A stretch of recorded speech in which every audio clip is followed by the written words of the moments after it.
Hello friends, नमस्कार। कैसे हैं आप लोग? उम्मीद करता हूँ अच्छे होंगे। संस्कृति आईएएस के हम लोग पॉलिटी वाले सेगमेंट को लेकर के चल रहे थे और हमारा कल का टॉपिक जो था वो 1858 की क्रांति से भारत परिषद अधिनियम 1858 को हमने स्टार्ट किया हुआ था, तो उसको हम लेकर के आगे बढ़ेंगे। आज रविवार है तो मैंने सोचा कि रविवार को छुट्टी होनी चाहिए, लेकिन मैंने कहा कि एक नया टॉपिक स्टार्ट कर दें जिससे कि ये भी चलता रहे पैरेलल रूप में। क्योंकि मैंने अभी तक विज्ञान को एक भी बार जो है, साइंस को एक भी बार भी हमने नहीं पढ़ा है अपने इस चैनल पे। तो हम आशा करते हैं आप लोगों को ये साइंस का क्लास भी अच्छा लगेगा। ये संस्कृति है, इसके सामान्य अध्ययन में विज्ञान और प्रौद्योगिकी और सामान्य विज्ञान की क्लास है और रितेश आर जायसवाल सर ने इसको जो है लिखा हुआ है।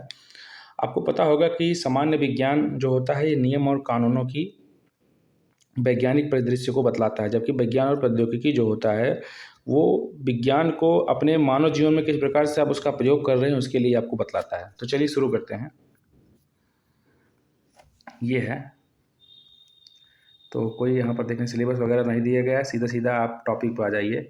तो क्लास 1 है और क्लास 1 का टॉपिक जो है इसमें क्या दिया गया है, सजीव और निर्जीव तथा विषाणु, लिविंग और नॉन लिविंग और विषाणु के बारे में बताया गया है, वायरस के बारे में बताया गया है। आपको पता होगा कि कोविड-19 एक वायरस था। तो चलिए शुरू करते हैं।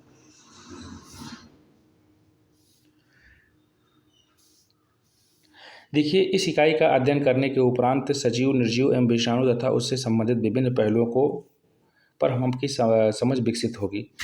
तो चलिए शुरू करें। इसकी रूपरेखा क्या है? रूपरेखा में देखिए, जीव विज्ञान का परिचय, सजीव और निर्जीव, विषाणु की संरचना, विषाणुओं के में प्रजनन किस प्रकार से होता है और जीवाणु भोजी किस प्रकार से होते हैं, इसको देखेंगे। तो जीव विज्ञान का एक हम मोटा परिचय देख लेते हैं। देखिए, विज्ञान की वह शाखा जिसके अंतर्गत जीवधारियों का अध्ययन किया जाता है उसे हम जीव विज्ञान कहते हैं। जीव विज्ञान शब्द की उत्पत्ति दो शब्दों बायोस और लाइफ, बायोस का मतलब होता है लाइफ और लोगोस का मतलब होता है शरीर, जीवन के बारे में अध्ययन से हुई है। अरस्तु को जीव विज्ञान का जनक कहा जाता है।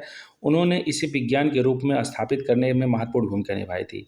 सजीवों के आधार पर जीव विज्ञान को दो उपशाखाओं में बांटा गया है, एक जूलॉजी था, एक बॉटनी था। जूलॉजी माने होता है जंतु विज्ञान, बॉटनी माने होता है वनस्पति विज्ञान। मतलब आप वनस्पतियों के बारे में अध्ययन करेंगे तो वो बॉटनी हो जाएगा और जंतुओं के बारे में अध्ययन करेंगे तो जंतु विज्ञान हो जाएगा।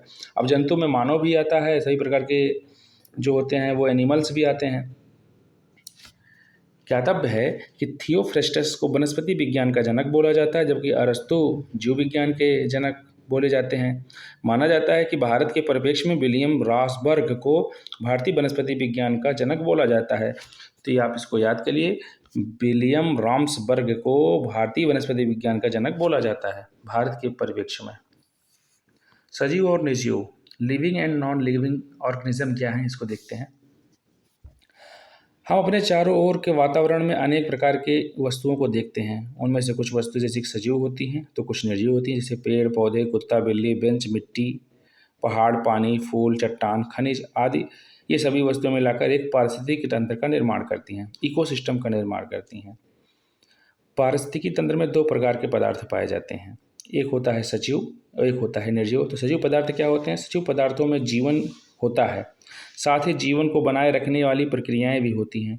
सजीवों का शरीर कोशिकाओं का बना होता है। कोशिकाएं वृद्धि व विभाजन द्वारा शरीर का विकास करती हैं। अभी मैं आपको बताऊंगा आगे कि सेल क्या होता है। सजीवों में चापचय मतलब होता है कि पाचन प्रक्रिया, क्रमाकुंचन या चापचय पाचन प्रक्रिया की क्रियाएं जैसे कि एनाबॉलिक कैटाबॉलिक क्रियाएं पाई जाती हैं। ये सजीव प्रजनन क्रियाएं द्वारा नए जीवों का निर्माण करते हैं। देखिए, प्रजनन तो इंसान भी करता है, पेड़ पौधे भी प्रजनन करते हैं, लेकिन उनके प्रजनन का तरीका अलग होता है। उसमें कोई एक माध्यम होता है प्रजनन करवाने का। हमारे आप में भी एक माध्यम होता है, शादी विवाह के माध्यम से भी हम आप प्रजनन करते हैं। अब तो नए नए लिविंग रिलेशनशिप आ गए हैं, इसके लिए प्रॉपर नियम कानून बन गए हैं, तो आप वैसे भी प्रजनन कर लेते हैं। ठीक है।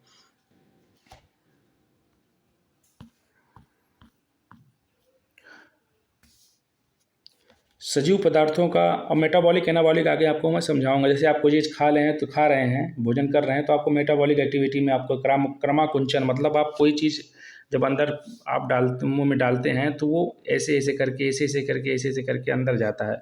तो ये क्रमाकुंचन प्रक्रिया होती है। कहाँ किस प्रकार से पाचन में जाकर के सारे भोजन पचते हैं, उसके लिए प्रॉपर रूप से यहाँ पे लेसन है, जो है पाठ है, तो उसको हम पढ़ेंगे वहाँ पर। सजीव पदार्थों का एक निश्चित जीवन काल होता है, इसके पश्चात उनकी मृत्यु हो जाती है। सजीवों में संचालन गति या लोकोमोटरी मोशन पाई जाती है, जिससे वे एक स्थान से दूसरे स्थान पर गति करते हैं। उदाहरण के लिए पेड़ पौधे सूर्य की रोशनी की ओर गति करते हैं। उदाहरण के लिए पौधे सूर्य की रोशनी की ओर गति करते हैं। केंचुए मिट्टी की सतह के माध्यम से अनुदैर्ध्य और परिपत्र मांसपेशियों द्वारा गति करते हैं। देखिए पेड़ पौधे कैसे गति करते हैं, आपको पता होगा कि जिस तरफ सूर्य की रोशनी ज़्यादा पाई जाती है उस तरफ पेड़ पौधों का विकास होता है। अब एकदम ज़्यादा भी नहीं हो कि आपको रेगिस्तान वहाँ पर पहुँच जाएँ, रेगिस्तान होने के कई और कारण होते हैं, लेकिन मैं आपको उदाहरण देना चाहता हूँ जहाँ पर बड़े पेड़ होते हैं, जहाँ पर सूर्य की रोशनी नीचे नहीं आती, वहाँ देखिए छोटे पेड़ जो होते हैं वो एकदम छोटे छोटे होकर मर जाते हैं, वो बड़े नहीं हो पाते हैं। तो इसका मतलब है कि पेड़ पौधे भी सूर्य की प्रकाश की रोशनी को ही पीछा करते हैं, वो भी गतिशील हैं। इनका कॉन्सेप्ट यहाँ पर है। केंचुए मिट्टी की सतह के माध्यम से अनुदैर्ध्य और परिपत्र मांसपेशियों के माध्यम से द्वारा गति करते हैं। मतलब ऐसे करके आगे बढ़ते हैं ना, पहले एक हो जाएगा पीछे, फिर ऐसे जाएंगे, तो केंचुए इस प्रकार से गति करते हैं। सजीव पदार्थों में श्वसन क्रियाएं पाई जाती हैं। वास्तव में श्वसन एक रासायनिक प्रतिक्रिया है जिसके द्वारा कोशिकाओं में भोजन पाचन के पश्चात ऊर्जा में परिवर्तित होता है। जैसे कि सपोज दैट हम किसी भोजन को खाते हैं, ठीक है, भोजन अंदर गया, ठीक है, तो वहाँ पर ऑक्सीजन में और फिर टूटा माइटोकॉन्ड्रिया, वहाँ पर गतिविधियाँ हुई, सारी गतिविधियाँ मैं आपको आगे चल के बताऊँगा। अभी यहाँ पर बताऊँगा तो आप समझ नहीं पाएंगे। हालांकि आप समझ लीजिए कि हम जो भोजन खाते हैं अंदर जाता है वो सभी रासायनिक प्रक्रिया के द्वारा ही बदलता रहता है, ठीक है। ग्लूकोज में टूटता है, फिर वो ग्लूकोज टूटने के बाद वो जाके फिर जो है लीवर में स्टोर होता है, तो उसके लिए प्रॉपर रूप से एक नियम बनाया गया है, उसके लिए एक जो एक समीकरण है, और वो समीकरण ह्यूमन पर भी लागू होता है और जो पेड़ पौधे हैं उन पर भी लागू होता है। गैसों का परिवहन होता है मानव के अंदर। पाचन एवं गैसों के परिवहन द्वारा शरीर की अनुपयोगी पदार्थों और जल व कार्बन डाइऑक्साइड उत्पादों को बाहर निकाल दिया जाता है, आपको पता ही होगा। फीकल के रूप में हम सारी चीज़ें बाहर जो है विषय पदार्थ को निकालते हैं। सजीव पदार्थ स्पर्श के प्रति संवेदनशील होते हैं। इनमें अपने चारों ओर के वातावरण में होने वाले परिवर्तन को महसूस करने की क्षमता होती है। ये जानवरों में भी होती है, मानव में भी होती है, जानवरों में ज़्यादा होती है। सजीव जीवन चक्र को विभिन्न चरणों के माध्यम से पूरा करते हैं। सजीव पदार्थों की सबसे प्रमुख विशेषता इनमें प्रजनन क्षमता होती है। प्रजनन क्षमता का तात्पर्य है कि अपने जैसे वो संतान संतति उत्पन्न करने की क्षमता होती है, जिससे कि वे अपने समान संतानों की उत्पत्ति करते हैं, और इस प्रकार आनुवांशिक विशेषताएं माता पिता से संतानों में हस्तांतरित हो जाती हैं। सजीव पोषण व पाचन जैसी क्रियाओं के माध्यम से अपनी पोषण संबंधित आवश्यकताओं की पूर्ति करते हैं और उत्सर्जन क्रियाओं के माध्यम से अवशिष्ट पदार्थों को बाहर निकालते हैं। तो ये देखिए इसका जो है प्रॉपर रूप से ग्राफ बना करके इन्होंने बताया हुआ है कि सजीव की विशेषताएं क्या है। पहले कोशिकाओं का निर्माण होता है, फिर पर्यावरण के प्रति संवेदनशीलता होती है, वृद्धि और विकास होता है, और एक सेकंड रुक जाइए, ऊर्जा का उपयोग जो है ये लोग करते हैं, प्रजनन करते हैं, संगठन के विभिन्न स्तर होते हैं, ठीक है। अब यहाँ पर देखें नॉन लिविंग थिंग्स जो होते हैं, निर्जीव पदार्थ क्या होते हैं। निर्जीव पदार्थ में जीवन नहीं पाया जाता है। निर्जीव में कोशिकाओं में वृद्धि एवं किसी भी प्रकार की गति नहीं होती है। निर्जीव पदार्थ में चापचाई क्रियाएं एवं प्रजनन तंत्र नहीं होते हैं। निर्जीव पदार्थ में जीवित रहने के लिए आवश्यक क्रियाएं जैसे कि श्वसन माने सांस लेना, पाचन माने किसी चीज़ को पचाना आदि क्रियाएं नहीं पाई जाती है। इसके अतिरिक्त निर्जीव में जन्म, वृद्धि, प्रजनन और मृत्यु आदि क्रियाएं नहीं होती हैं। यह बाहरी बल द्वारा नष्ट होती या टूटती हैं, जैसे कि पत्थर हो गया, पेन, पुस्तक, साइकिल, ये सब जो है बाह्य बल के कारण ही टूटती हैं। सजीव और निर्जीव पदार्थों में अंतर क्या है, तो देखते हैं। सजीव पदार्थ एक तरफ, दूसरी तरफ निर्जीव पदार्थ लिखा गया है। तो इनमें सजीव पदार्थों में इनमें जीवन के विभिन्न चरण पाए जाते हैं। निर्जीव में होगा कि इनमें जीवन के विभिन्न चरण नहीं पाए जाते हैं। यह वृद्धि करते हैं और अपने समान संतति करते हैं। इनमें कोई प्रजनन नहीं होता है, ना वृद्धि तो करते हैं लेकिन प्रजनन नहीं होता है। ये जीवित रहने के लिए वायु, जल और भोजन पर निर्भर रहते हैं। इन निर्जीव में वायु, जल और भोजन की आवश्यकता नहीं होती है। ये उत्तेजना के प्रति संवेदनशील क्रियाएं करते हैं। ये किसी प्रकार की उत्तेजना को महसूस नहीं करते हैं। इनमें चयापचय क्रियाएं पाई जाती हैं। इनमें किसी प्रकार की चयापचय क्रियाएं नहीं पाई जाती हैं। चयापचय का मतलब होता है कि आप पाचन संबंधी क्रियाएं आप इनके अंदर होती हैं, इनके अंदर नहीं होती हैं। इनमें वृद्धि व विकास होता है, इनमें वृद्धि व विकास देखने को नहीं मिलता है। होता होगा लेकिन देखने को नहीं मिलता है। इनकी कोशिकाओं में श्वसन व गैसों का संचरण होता है। निर्जीव पदार्थों में किसी भी प्रकार की कोशिकाएं गति देखने को नहीं मिलती हैं, होती भी होंगी तो नहीं होंगी, नहीं देखने को मिलता है। इनकी कोशिकाओं में श्वसन व गैसों का संचरण होता है। निर्जीव पदार्थों में किसी प्रकार की कोई गति देखने को नहीं मिलती है। उदाहरण के लिए मानव, पशु व पौधे व कीट आदि इसमें पाए जाते हैं। इनमें श्वसन देखने को नहीं मिलता है। उदाहरण के लिए पहाड़, पेन, पुस्तक आदि। ठीक है। अब हम थोड़ा देखते हैं विषाणु के बारे में। चूँकि 2019 में कोविड-19 ने और एड्स जैसे महामारी से विषाणु जो है हमारे पूरे यूनिवर्स बोले तो आपकी धरती पर जो है यूनिवर्स मान लीजिए फैले हुए हैं। आप समझ रहे होंगे इस चीज़ को लेकर के क्या इतनी बड़ी समस्याएं हैं। तो देखते हैं विषाणु के बारे में। विषाणु एक प्रकार के सूक्ष्म कण होते हैं जो सजीवों की कोशिकाओं पर में परजीवी या पैरासाइट के रूप में पाए जाते हैं। देखिए होता क्या है कि विषाणु को जीने की के माध्यम के लिए कोई माध्यम नहीं होता है। ये सर्वथा निर्जीव के रूप में रहते हैं, लेकिन इनको जीने के लिए सजीव इनका टॉनिक रोग होता है। ये सजीवों के सजीवों के ऊपर जीवित रहते हैं, मतलब सजीव पर ही आश्रित होकर के जीते हैं। विषाणु अनेक प्रकार की बीमारियां फैलाते हैं। विषाणु सजीव व निर्जीव पदार्थों के बीच की संयोजक कड़ी होते हैं। इनमें सजीव व निर्जीव दोनों के लक्षण देखने को मिलते हैं। विषाणु में सजीव पदार्थों की निम्नलिखित विशेषताएं देखने को मिलती हैं। विषाणु में प्रोटीन आवरण के अंदर एकल सूत्री आरएनए एवं डीएनए आनुवांशिक पदार्थ के रूप में पाया जाता है। अभी आरएनए डीएनए हम जब सेल पढ़ाएंगे तो आपको वहाँ पर बताएंगे। ठीक है। अभी आप जान लीजिए कि आरएनए और डीएनए जो होता है ये एक अम्ल होता है दोनों, और ये दोनों जो अम्ल है वो शरीर को एक मूल सिद्धांत मतलब मूल रूप से जीवन प्रदान करने के लिए आवश्यक होता है। बस इतना जान लीजिए। विषाणु उपयुक्त मेजबान कोशिका में प्रवेश करने पर सक्रिय हो जाते हैं। पहले तो निर्जीव रहते हैं, लेकिन जैसे कोशिका में प्रवेश करते हैं तो सक्रिय हो जाते हैं एवं जीवित जीवों की विशेषता वाले गुणों को प्रदर्शित करते हैं। उदाहरण के लिए पर्यावरण के प्रति संवेदनशीलता एवं स्व प्रतिकृति की ओर अपने प्रयासों को निर्देशित करते हैं, मतलब अपनी तरफ फोटोकॉपी करने का इनके अंदर गुण होता है। इस दौरान वे अपनी भावी पीढ़ियों के लिए आनुवंशिक जानकारी को हस्तांतरण करने में सक्षम हो जाते हैं। ठीक है। विषाणु में निर्जीव पदार्थों को निम्नलिखित विशेषताएं देखने को मिलती हैं। विषाणु में जीवन को चिन्हित करने वाली आंतरिक संरचना और तंत्र का अभाव होता है। इनमें बायोसिंथेटिक तंत्र शामिल होता है जो प्रजनन के लिए आवश्यक होता है। ये तंत्र विषाणुओं में अनुपस्थित होती हैं। विषाणु मेजबान कोशिका या होस्ट सेल के बिना जीवित संरचना की तरह व्यवहार करने में असफल रहते हैं। एक तरीके से निर्जीव भी होते हैं। मेजबान कोशिका के बाहर विषाणु में कोई आंतरिक जैविक गतिविधि नहीं पाई जाती है, अर्थात इस दौरान विषाणु में एक स्थिर कार्बनिक कण से अधिक कुछ नहीं है। मतलब कह सकते हैं कि जब तक मेजबान कोशिका नहीं रहती है, इसके बाहर रहते हैं, तब तक ये निर्जीव तरह ही व्यवहार करते हैं। विषाणु को अपना जीवन चक्र शुरू करने के लिए उपयुक्त मेजबान कोशिका की आवश्यकता होती है। मतलब बिना ये लिविंग ऑर्गेनिज्म को ये जो है अपना जीवन चक्र स्टार्ट नहीं कर सकते हैं।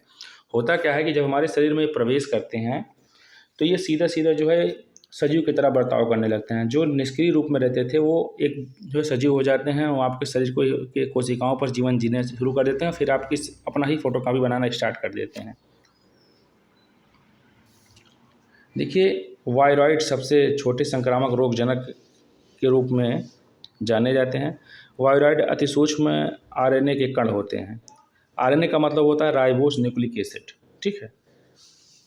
और इनके ऊपर प्रोटीन का आवरण नहीं होता है, किंतु ये इनमें संक्रमण कर रोग उत्पन्न करने की क्षमता होती है। वास्तविकता में ये रोग उत्पन्न करते हैं, बस यही जान लीजिए। ये पादप रोगों के संक्रमण हेतु सबसे छोटे कारक होते हैं। उदाहरण के लिए आलू में तरकुकंद रोग, नारियल में कदंग रोग और नामक रोग जो है तथा क्रिसेंथिमम स्टंट आदि जो है रोग यही उत्पन्न करते हैं, वायरॉइड के कारण ही होता है। अब यहाँ पर देखिए प्रियन, ये सूक्ष्म संक्रामक रोगजनक होते हैं। प्रियन में केवल प्रोटीन होता है और न्यूक्लिक अम्ल का अभाव पाया जाता है। इनके प्रोटीन कारकों में गुणन व संक्रमण फैलाने की क्षमता होती है।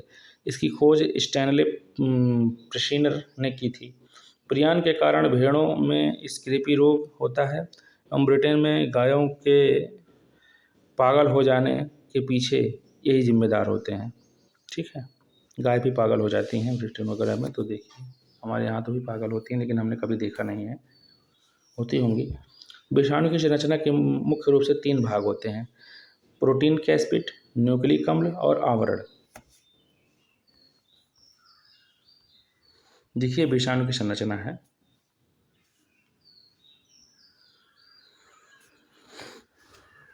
दिख रहे हैं ये वाला, यहाँ पर मैं आपको दिखाता हूँ।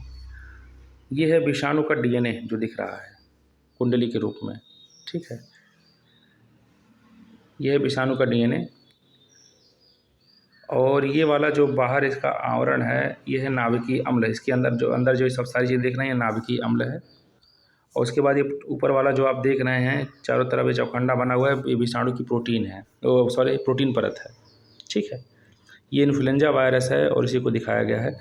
और ये बाहर जो आप देख रहे हैं इसको बोलते हैं झिल्ली आवरण। ठीक है, ये होता है यहाँ पर पुक्ष, और यहाँ पर देखिए जिसका पुच्छ सूत्र होता है ये विषाणु का, ये पुच्छ सूत्र है। ये जीवाणुभक्षी जो होते हैं। ठीक है, ये सारी चीज़ें बताई गई है। तो ये विषाणु की संरचना है, यहाँ पर देखिए बताया गया है। एक सेकंड, यहाँ पर देखिए अंदर वाला डीएनए है, और उसके बाद ये देखिए इसके अंदर वाला जो पदार्थ है ये नाभिकीय अम्ल है, और बाहर वाला जो है ये प्रोटीन की परत है। ठीक है, चौखंडा चौखंडा जो दिखाया गया है। बाकी पुच्छ है, और उसके बाद पुच्छ तंत्र है, पुच्छ सूत्र इसको कहते हैं। बाहर वाला झिल्ली आवरण है।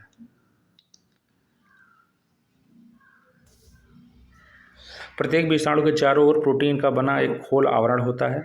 इस खोल आवरण को कैस्पिड या कैप्सिड कहते हैं। कैप्सिड के भीतर न्यूक्लिक अम्ल डीएनए या आरएनए होता है। न्यूक्लिक अम्ल डीएनए या आरएनए अनुवांशिक वाहक के रूप में कार्य करता है। ठीक है, इन्हीं के माध्यम से एक दूसरे में अपना जो है वो रिप्लिका जो है कॉपी करने की क्षमता बढ़ाते हैं।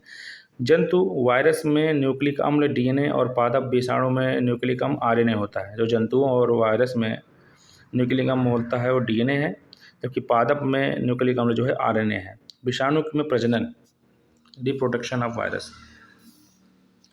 विषाणु गुणन विधि द्वारा प्रजनन करते हैं। ज्ञातव्य, गुणन विधि का मतलब कूड़ा करके। ज्ञातव्य कि वायरस कोशिका के बाहर तो मरे हुए होते हैं, किंतु जब ये सजीव कोशिका में प्रवेश करते हैं तो इनका जीवन चक्र प्रारंभ होता है। विषाणु के प्रकार, विषाणु 3 प्रकार के होते हैं: पादप विषाणु, जंतु विषाणु और जीवाणु भोजी, बैक्टीरियोफेज जिसे कहते हैं। जीवाणु भोजी क्या है? यह एक विशेष प्रकार के विषाणु होते हैं जो जीवाणुओं की कोशिकाओं में पाया जाता है एवं जीवाणु पर ही आश्रित रहते हैं। जैसे कि हमारे अंदर भी जीवाणु पाया जाता है, इसी प्रकार जीवाणुओं के अंदर भी विषाणु पाया जाता है। ईश्वर ने हर किसी को स्वतंत्र नहीं छोड़ा है, इस प्रकृति ने किसी को स्वतंत्र नहीं छोड़ा है, सबके ऊपर लगाम लगाई गई है। इस जीवाणु भोजी में जीवाणुओं को संक्रमित करने की क्षमता होती है। जीवाणु भोजी का आवरण प्रोटीन का बना होता है। जो प्रोटीन आवरण के भीतर आरएनए या डीएनए के आनुवंशिक पदार्थ के रूप में पाए जाते हैं। जीवाणु भोजी जीवाणुओं की कोशिकाओं में प्रवेश करने के बाद कोशिका द्रव्य में आनुवंशिक पदार्थ प्रतिकृति बनाना स्टार्ट कर देते हैं। मतलब कोशिका द्रव्य में अपनी प्रतिकृति या फोटोकॉपी बनाना स्टार्ट कर देते हैं जब प्रवेश करते हैं। तो विषाणु के सामान्य लक्षण क्या है? जनरल कैरेक्टरिस्टिक्स ऑफ वायरस क्या है? तो इनमें कोशिका संरचना का अभाव होता है। कोशिका संरचना का मतलब होता है जैसे कि कोशिका में लाइसोसोम पाए जाते हैं, डबल हेलिकल स्ट्रक्चर पाया जाता है, द्विकुंडली प्रक्रिया, और गोल्जी बॉडी पाया जाता है, माइटोकॉन्ड्रियल सारी चीज़ें पाई जाती हैं। तो ये फुलफिल नहीं करता है विषाणु सारी चीज़ें। इससे अभिप्राय यह है कि विषाणु में कोशिका द्रव्य, साइटोप्लाज्म, कोशिका कला, सेल मेम्ब्रेन और अन्य कोशिकीय अंग जो है नहीं पाए जाते हैं। विषाणु में केवल एक प्रकार के न्यूक्लिक अम्ल डीएनए और आरएनए पाया जाता है। डीएनए और आरएनए पर जीवन जीते हैं। पौधों में आरएनए न्यूक्लिक अम्ल पाया जाता है। विषाणु का विस्तार जंतुओं में रक्त के माध्यम से व पौधे में फ्लोएम के माध्यम से होता है। तो विषाणुओं का विस्तार जंतुओं में खून के माध्यम से होता है, जंतु में जब विषाणु प्रवेश करेंगे तो खून के माध्यम से करेंगे, और पौधों में जो है फ्लोएम, जाइलम और फ्लोएम आपको पता होगा। फ्लोएम मतलब जो होता है खाद्य पानी के माध्यम से ये प्रवेश करते हैं। ठीक है। एक विषाणु केवल एक निश्चित जाति को संक्रमित करता है।